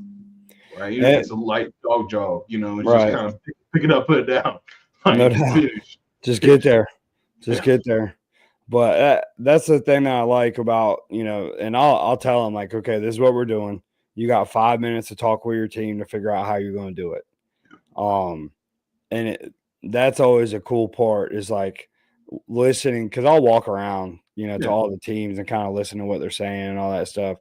Watching them talk to each other and communicating about like how it's going to happen or who's going to do what and all that stuff. And I normally like I would not intentionally, but kind of try and figure out a way to make it to where he had something, that he could do that he was going to be successful at. That wasn't going to, be like a 120-yard run with somebody on his back or something like that. You know what I mean? So that way he's still able to contribute and all that stuff. But that was always cool. And if it was like a station thing where it was like, okay, this kid has to do this to the next person in line, then, seeing how they play that whole thing out it's always super funny to me. Like I just stand there and watch and I'm looking around and I'm like, these kids are crazy. Just like, watching them communicate with each other and figuring out how everything's going is awesome. Mm-hmm. Well, Coach, kind of getting towards the end because my wife done texted me already, so I don't want to. I'm gonna be gone all weekend. So Hey, I'll see you. yeah. But kind of don't really have a question, but kind of want to just like we'll fly through it if you want to. I got time to talk about this. What clinics are you planning on going to, and what are you excited for, like clinic season wise? Hey, look, I'm gonna go ahead and plug the goat of no offense, coach, the goat of YouTube football coaches, um, Coach Kenny Simpson. Yeah. Going to watch a little gun tea clinic this weekend. Really looking forward to that. Really looking forward to that. As I played in the wing tee offense for 2 years in high school. I coached in the wing tee offense for 3 years. Yeah, 2 years at Hickory, 1 year at Nansemond River. Yeah. And any Virginia guys, Lou Johnston was one of the guys who I was able to learn from when it came to the wing tee. So seeing how that can, I know we've talked about it, but like seeing how that compares to this new modern spread, quote unquote, based version of, old school wing tee, I'm really looking forward to it. Seeing, how the comparisons are to all that stuff is going to be a lot of fun to see. So excited for this weekend, excited for tomorrow night. Obviously we're going to that one. I don't know after this weekend, I guess I should say, what other ones we're going to go to. Um, you know, Obviously, and I think we've talked about it on here, like, clinics are a big thing for me because it gets our coaching staff together, number one. Yeah. A lot of the times without families or kids, and I don't know if that's negative, but gets us to be able to see like each other outside of coaching, I guess would be the best way to put it. I always look forward to that. Love hanging out with our staff. We always have a lot of fun together.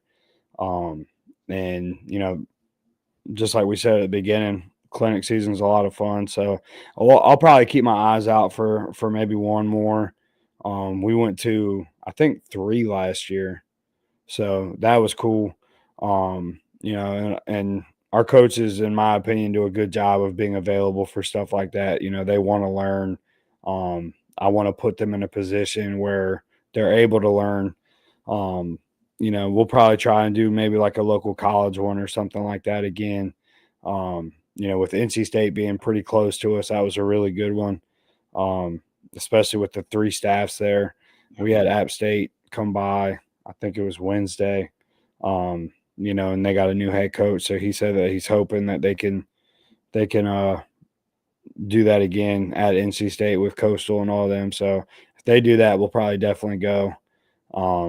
But it's a little bit harder this year to kind of pick, and again, it's fun. You're learning ball, all that stuff. But I try to make it to where there's things that we can learn at the clinic that we can use for our kids. Obviously this weekend is going to be a really big one. We're going to be able to use a lot of that stuff for our kids. So I'm looking forward to that, but we'll probably catch at least one more somewhere. I just don't know where yet. And I feel like, a lot of the colleges don't put that stuff out until, later on. So what about you? Oh Lord. So meeting up with you tomorrow. Yes, sir. Gun Tea Clinic, down in Mount Pleasant. If you're there, come see us. Yes, if you're going to the Gun Tea Clinic here in North Carolina, holla at us. We'll be there. It's gonna be a great time. I don't think the weather's gonna kind of scare some people off. Hopefully not. Come through. Let's all just kind of get better. And I've had people be like, "You're going to wing tee, gun tee." I'm like, "No, I'm going to hang out and see everybody and learn something." Like, I mean, Kenny Simpson was on my pod. He's a great dude. I want to support him. Like you said, he's the goat of creators, right?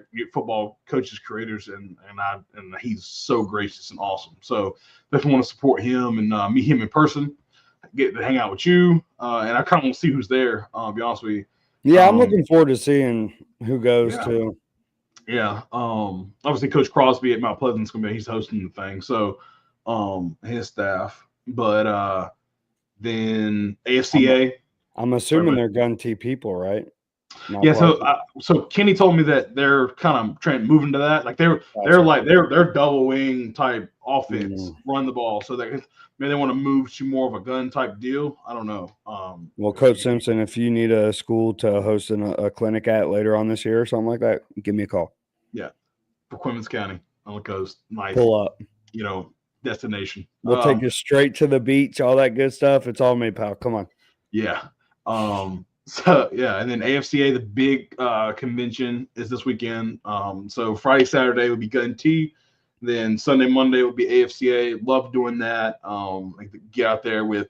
I know Charter's going to be at that. My mentor Nigel Pearson's going to be there, and I'll be in his hip pocket meeting folks. And then just a bunch of people from Twitter just been like, "Hey, we're going to AFCA. You going to be there?" I'm like, "Yeah." So I get to see a bunch of people. Kind of bullcrap and rub arms, or rub elbows, I guess they call it. And then see from there, I know the North Carolina Winter Clinic, North Carolina Football Coaches Association Winter Clinic in Greensboro will be in February. I love that one because it's good this year. Yeah, because every high school, not every, because some people don't. But a lot of high school coaches strictly from North Carolina are there. And all of my local buddies are there, and I love to go see them. And then most of the North Carolina staffs are there. Like Belichick will be there this year. Obviously, Doran, his staff. Diaz will be there from Duke. The new coach, I forget his name, but he comes from Washington State to Wake Forest. He'll probably be there. Blake Harrell, ECU, he'll probably be there. The new coach from App. So they usually come down. They usually, do that, but it's kind of a who's who of North Carolina coaches that are there, and I kind of want to hang out with them.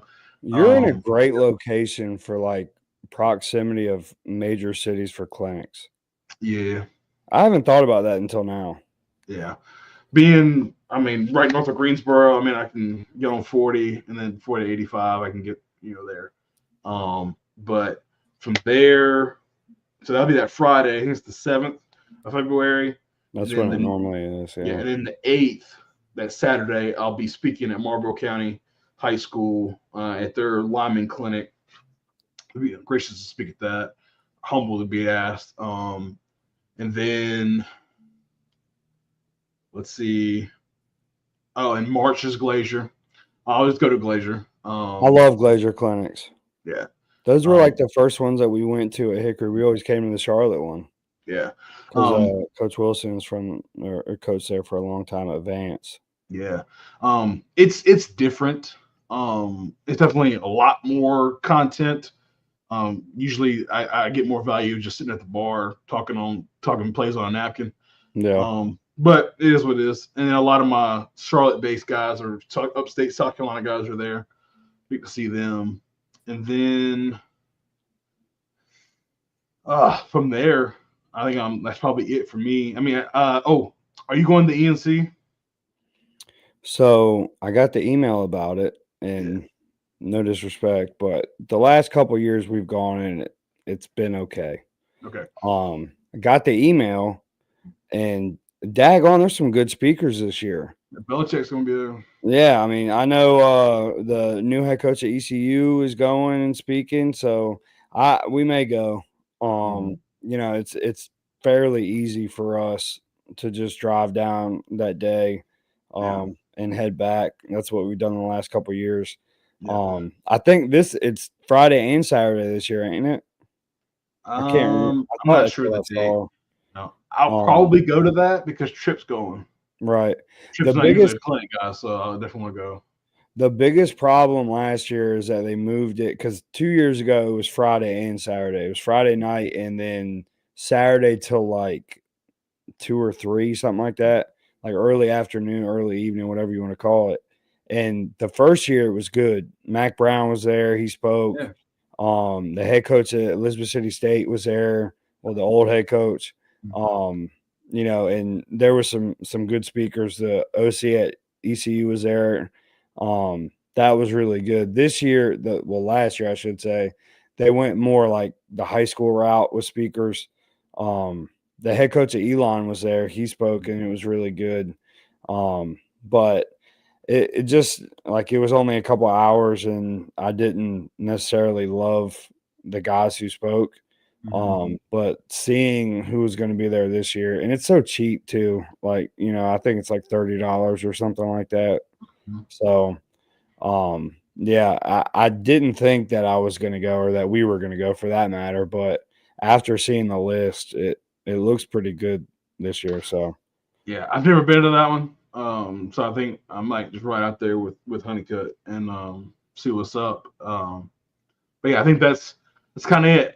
Trotter says he'll be at AFCA, and he has plans for his daughter's birthday, so he can't make gun tea. bring her, Trotter.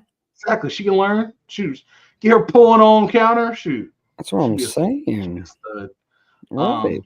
And then some random OL clinic on January 25th. Look, okay, I'll plug you. You don't have to worry about it. Look, this dude is about to break the internet on January 25th with like 7,000 people coming to watch this clinic. So I'm going to tell you this there we go. For some reason, a couple years ago, this dude asked me to speak at his clinic when I had absolutely no business doing it. And now he's got the president of the United States, Herb Hand. He's got I wish I had Herb Hand. That'd be nice. Jim McNally. Anybody who's any good at coaching offensive line, Tatum has them speaking. So it's always a lot of fun.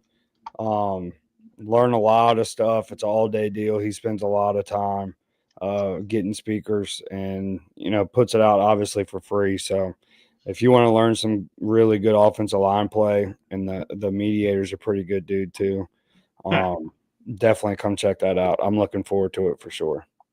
I'm gonna show this. This is one of the better clinics. Shoot, delete whatever you do. Don't go watch that one. All right. This is year one, Coach. Yeah, throwback, man. Dude, March 18th. Right. I think I've got it Coach now. Rapinick Where I'm is gonna head have coach to at Perquimans on that last week of January, kind of keep consistent. But March 18th. I feel like I say it wrong every time. But Right. Yeah. Coach, go ahead and do your own intro, and I'm gonna let you roll. Go and check this video out. It was really good. Absolutely. Go check it out. Crown and Cola, Coach. Crown and Cola. Look, I only got through like half of it. That was terrible. Oh man. No, I thought it was really good. And then obviously, I think they're all really good. Let me see. I didn't want to. Coach has been commenting. Jorge Garcia, Coach, you talked about nub unbalanced stuff. DM me on Twitter. Tatum's Twitter. Go look at it right now. Would you post something yesterday or the day before? Yeah, I did. I did nub sets. I didn't do an unbalanced, but we can talk unbalanced nub. It's really good stuff. We can talk about it. I can draw whatever. I don't have any film of it because we didn't run it. I have unbalanced stuff we can watch, but definitely DM me. I'll get that to you. But if anybody's watching this wants to get in on the Tatum Line Clinic, hit me up, DM me. That's the only way you can get in. I've had people be like, well, send me, like, they're like, hey, how do I get in? Like, they don't DM me. I'm like, I have to DM them. Like, I have to send the link privately because I've had too many people talk about how, especially early days of COVID, and even still now, they'll put the links out to things and just spam, dude. Like, Twitter is such a spam place. Well, fake accounts, and they'll ruin your document. So, I have right now, there are 826 coaches that are signed up to come watch. Kind of plug that. I'm selfish, 100% selfish right now. I want to get to 1,000. We can get to 1,000. At the bottom of my sheet, it literally says goal attendance for 1,000. So we can do that, and we have 11 countries represented. I'm just kind of bullcrap right now, Coach, but we have 11 countries represented. 27 coaches from Canada, 13 from England, 6 from Mexico, 5 from Germany, 4 Australia, 2 from Poland, 2 from Sweden, 2 from France, 1 from Italy, 1 from China, and 1 from New Zealand. And then 47 coaches, 47 states represented from the continental U.S. So, what states are you missing? I don't think they have ball in Wyoming, Coach. But the thing is, I was talking to Trotter I think it was like a Saturday morning. I was deep diving. I went to Max Preps. I was looking at just schools from Wyoming and just typing into Twitter, trying to find just coaches. Took me forever. I finally found coaches, DM'd them, won't DM me back. Wow. I mean, I did have one guy that was interested, hasn't signed up yet, so it's not official. But there's not. I think the biggest thing is because there are no internet. Smaller. There's no internet there. That's what I'm saying. There's no internet. But there's no small schools. There's no small time football college wise in Wyoming. University of Wyoming is the only college that has football. Really? Yeah. I did not know that. Yeah. There's no D2, D3s, NIAs, JUCOs. Wow. Yeah. I have coaches from Montana. Montana is very similar. But I have coaches from Montana because their schools in Montana. Right. And Montana's I have some beautiful. It's very beautiful. And so I have smaller school coaches that want to come watch. And I'm trying to find coaches from Wyoming's one. The most surprising is Nevada. I know they have football and internet in Nevada. Cannot find coaches. I mean, I don't have Mitch sent me several names. I DM'd him, never DM'd me back. It is what it is. Isn't Bishop Gorman in Nevada? Yes, it is. So there's natural. Go straight to the top. Yeah, I need to. My thing is I probably want to speak, but of course you want to speak now that everything's solidified. But just call Dan Mullen. I know, right? You just got hired. We'll put it out for you. Yeah. But usually I try to go to the Nevada Football Association and try to find out who they follow, who follows them. Oh, that's a good idea. But then the last one's Idaho. So I don't know, man. So yeah, Idaho. I can't imagine that there's much going on there. No. I feel like there's probably plenty of people that won't have anything to do on January 25th. That's what I'm saying. So I have 16 days to fill those last 3 states and get it popping. I usually find my international coaches on Facebook. Mm-hmm.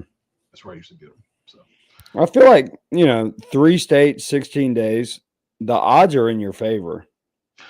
The biggest issue is getting the last 134 coaches. I'm an idiot. Math. 100 and wherever it is, 34 coach. 74 coaches. Excuse me. 100. I'm not a math guy. 174 coaches to 2000. That's my bigger thing. So I just posted it today. I'm trying not to post it every day. So I guarantee guys are kind of like, God, Tatum, we got it. You're having a clinic. I don't know. Trying to figure that out. But I usually wait like 3 days, 4 days to kind of post. But the thing is, every time I post it, I get like 25 to 30 coaches that want to join. So it's not like I get like one that's like, yeah, I'll come. Like I get some great response. Right. But yeah, Trotter, 100%. Great goal. Yeah. Hey, I'm going to walk around with a sign. Do you coach in Wyoming? Do you coach in Wyoming? Okay, scan this QR code. Yeah. It's a good idea. Maybe onto something. Who knows, man?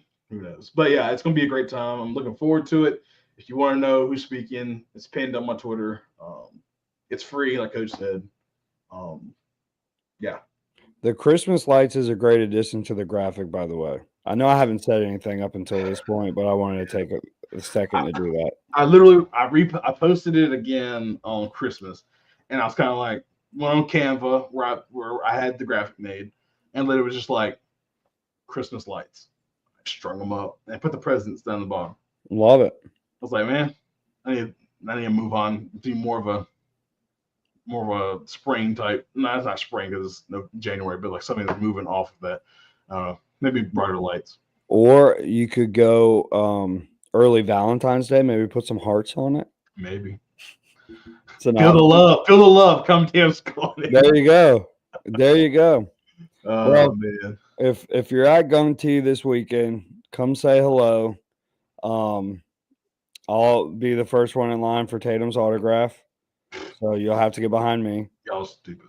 But yeah, I'm excited, man. It'll be good to see you too. For sure. Well, not computer see you, even though we haven't seen each other on the computer in a while either. Yeah, that's true. We every day on the phone, but but we haven't seen each other since state last year. Yeah, because that was after playbook. Yeah. Mm-hmm. Try to just sneak out, dude. Just sneak out. I guarantee you. I know you're doing anything with your daughter, so this is 100% a joke. But I guarantee you just showed up and we let you in. Kenny Simpson's not gonna be like, "Hey, huge guy." No, can't come in.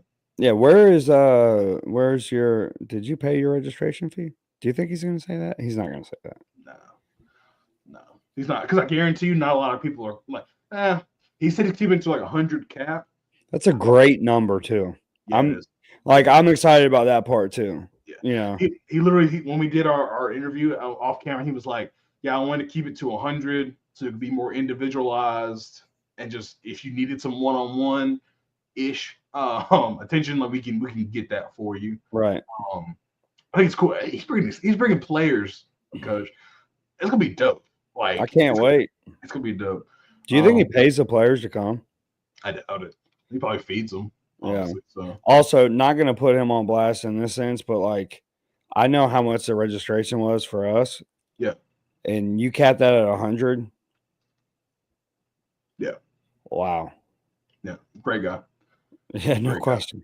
Great guy. And I mean the amount of information, and obviously, like, you know, winning helps all that stuff. And what he's been able to do there, I mean, that's incredible. Well, they do that, but he told me that he's bringing his. Pretty sure he told me he was bringing his coach, some of his coaches, and some of his players are traveling with him. So, but yes, I'm sure they will use some kids. Well, I mean, honestly, for me, either way, like you get to see it live, and to me, it would be even cooler if it wasn't his players, because then, I mean, obviously, all of us are going to install this for the first time at some point.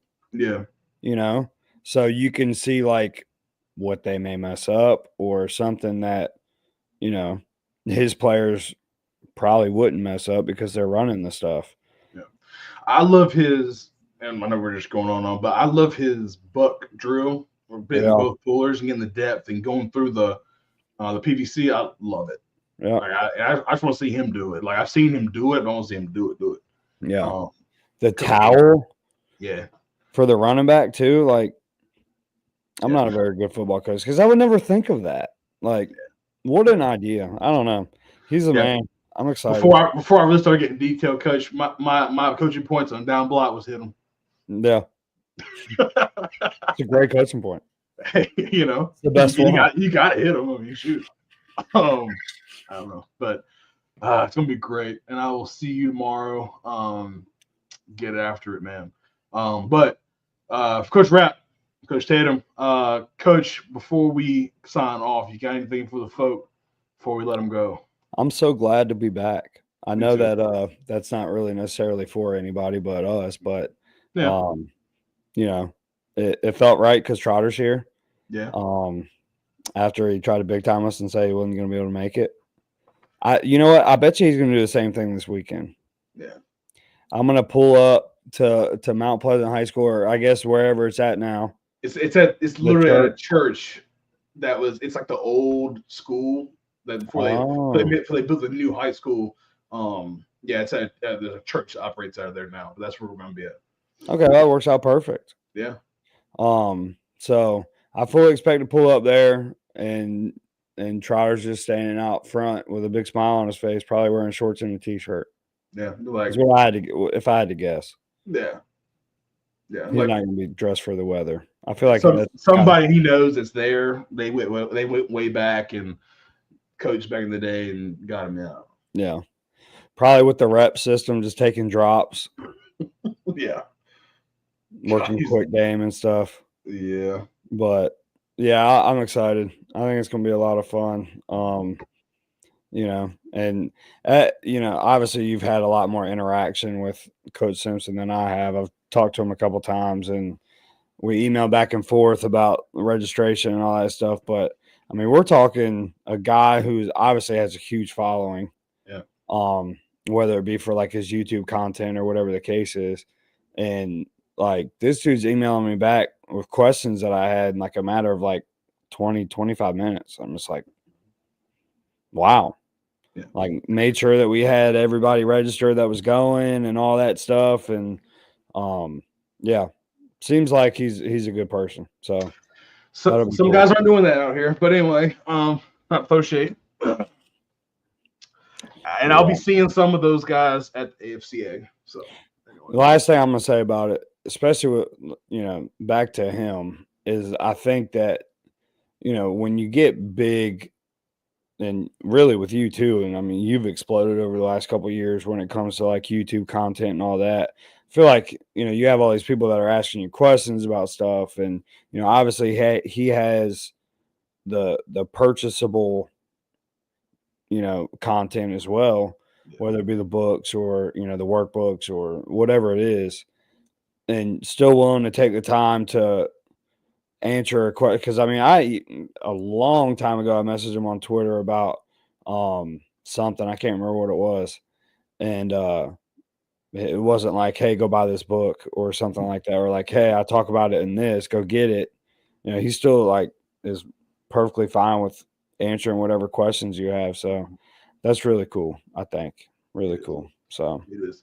So yeah, but guys, yeah, appreciate everybody for watching. We're back. We're gonna kind of hash out, you know, when we're gonna be doing these. You know, be consistent all the way through, man. And we love talking to you guys. Make sure you do the interaction. Subscribe if you're not already. Hit the notification bell so you do know when we go live or upload a video, stuff like that. And before I do my sign out, so shout out to Mitch Johnson watching from. He hasn't said anything, but I'm sure he'll watch it later when he's working out live from Hawaii. So shout out to our dude. But guys, appreciate y'all. And until next time, Coach Rapp, Coach Tatum. We'll catch y'all later. See y'all.